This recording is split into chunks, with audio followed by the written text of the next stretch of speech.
Well, the federal government is bringing back the death penalty. The last time a federal inmate was executed was 16 years ago. But today, Attorney General William Barr announced 5 federal inmates will be executed later this year and next year. The 5 mentioned were convicted of murdering children.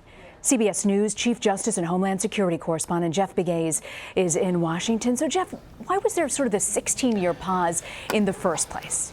Well, as you know, this is something that President Trump has called for. He wanted to bring the federal death penalty back, and now DOJ is clearing the way for that to happen. But there have been a series of issues with the drug combinations, the lethal drug combinations used. In 2014, President Obama ordered a review of capital punishment, as well as the issues that were happening with these drug combinations. Really more than just issues. That's sort of watering down what the problem was. I mean, these were botched executions, but now the Justice Department has cleared the way by using a single drug, and they've set these dates for these upcoming executions.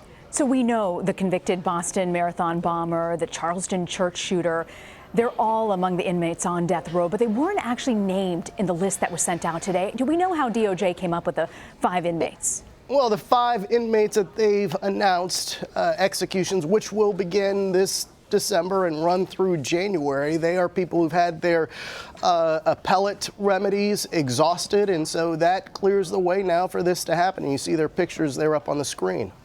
All right. And our understanding is December is when the first executions will begin?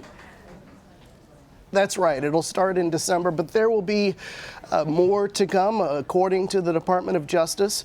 And this is a big deal. I mean, considering that the last one was in 2003, you had in 2001 Timothy McVeigh, and as you noted, Rena, there are some other big names, if you will, on that list, including one of the Boston bombers, one of the Tsarnaev brothers.